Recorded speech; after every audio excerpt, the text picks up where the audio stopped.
Hi, my name is Erin Jeffries, and I'm going to be talking about celiac disease and how nanodiscs may be a part of the solution. First, a brief overview of celiac disease and how it affects people throughout the world. This disease was first identified in the early 1900s, but it was not until 1950 when Dick and others identified gluten as the cause of the symptoms.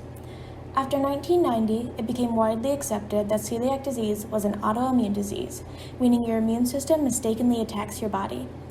Gluten was found to be a structural protein in wheat, barley, malt, and rye that, when ingested by a person with celiac disease, will cause an immune response in the small intestine, leading to damage.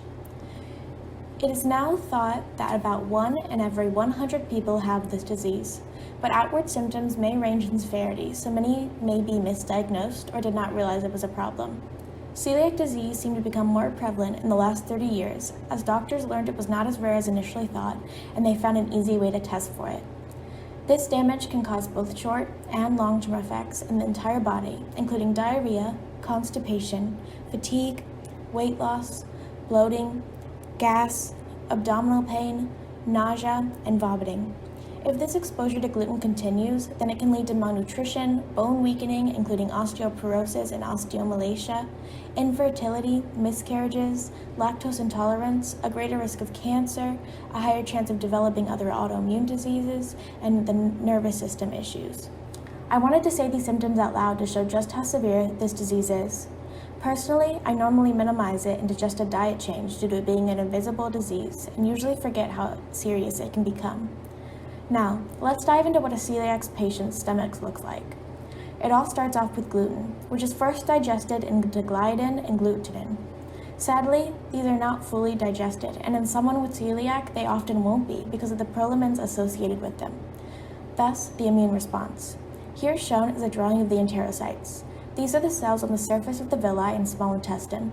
In a celiac stomach, gliadin, which is undigested gluten, will lodge itself in enterocytes. The enterocytes will recognize this buildup and will trigger an immune response, as to say, hey, something's here that should not be. This causes zonulin, in purple, to be released, which loosens the tight junctions in pink between enterocytes, thus allowing more undigested gluten through. This passage through the cell wall triggers transglutamase, or TTG, to be released. This is the teal rhombus. TTG binds to the undigested gluten and changes their structure to a position the immune system has recognized as a threat, noted as a green square. This sets off the primary immune system response.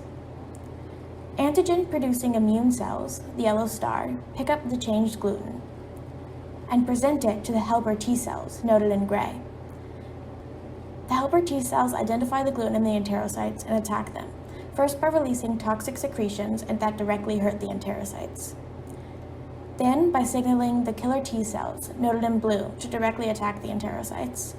And finally, by signaling mature B cells in red to make two antibodies, one that attaches to gluten fragments, the triangle, and one that attaches to TTG, the plus sign.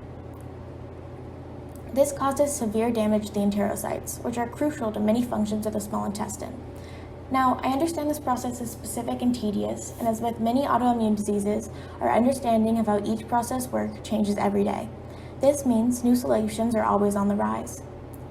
The first, most well-known, and only approved treatment for this disease is a gluten-free diet. This completely eliminates the introduction of any type of gluten cells in the intestines, and means that the immune system is never triggered in the small intestine.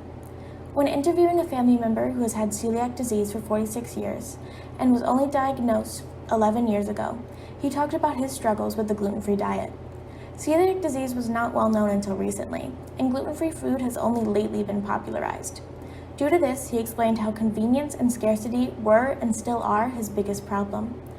Lack of restaurants serving gluten-free food that hadn't been contaminated to any extent, the difference in taste and texture of foods without the structural protein, and how expensive many gluten-free options are, contributed to his dislike of the gluten-free diet. However, due to this being the only available treatment and the obvious relief of gastrointestinal symptoms he experienced when eating gluten-free, it is hard to rationalize straying from the diet. Many of the solutions that are being worked on try to stop the process on the front end, meaning undigested gluten never gets to the small intestine. Enzyme supplementation and protein degradation is a prime example of this because the focus is finding enzymes that can break down the hard-to-digest prolamines. The problem with this solution is you would need to take these pills every time you had gluten and mostly in high quantities to see a difference. Genetically modifying the gluten would allow the gluten to pass through without being recognized by your immune system and therefore would not be attacked. This seems to be a viable strategy but needs more research to see how consistent it is and has the controversial public opinion aspect on genetically modified foods. Polyphenols, I believe, is the most diverse and the most recent. Polyphenols is a large family of naturally occurring organic compounds. That structure has at least 2 phenolic rings without any nitrogen-based functional groups. There are literally dozens of specific applications that are being studied. Research has been done on similar inflammatory diseases, such as allergies and inflammatory bowel disease, using the immunostimulatory proteins in polyphenols to mediate the response.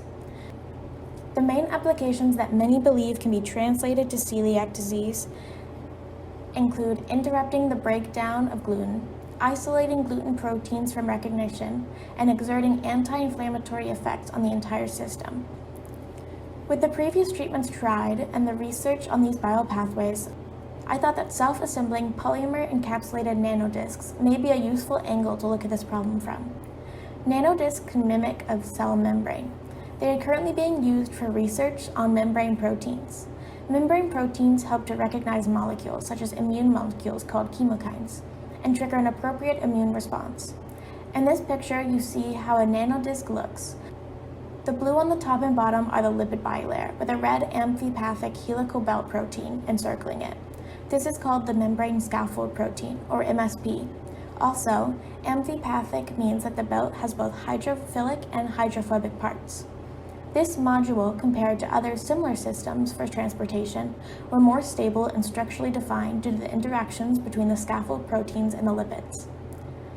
This strong interaction also causes the self-assembly to occur often. These have very low solubility in water, which allows them to resist aggregation at ambient temperatures.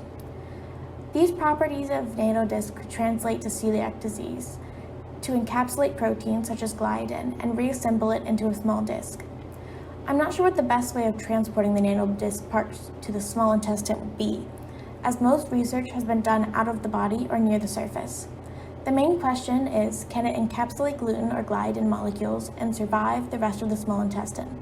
If this is a success, then we will be able to move on to the specifics of administering the nanodiscs. It would most likely be delivered by pill before you eat it, or by shot that would be coated to make the protein in your digestive tract. There are many unknowns still in the solution that would need to be researched as we move forward with the project. If it were to be taken in a pill before eating gluten, we would want it to be more effective in lower dosages than previous research into enzyme supplementation and protein degradation solutions. Overall, we need to make sure that this is a viable solution, and then we can begin researching the most efficient and cost-effective ways to administer the dosages. The goal of nanodiscs would be to find a way to adapt the techniques used in membrane protein research to encapsulate the undigested gluten proteins to either allow safe passage through the small intestine without immune response or to stop the gliadin from permeating the enterocytes.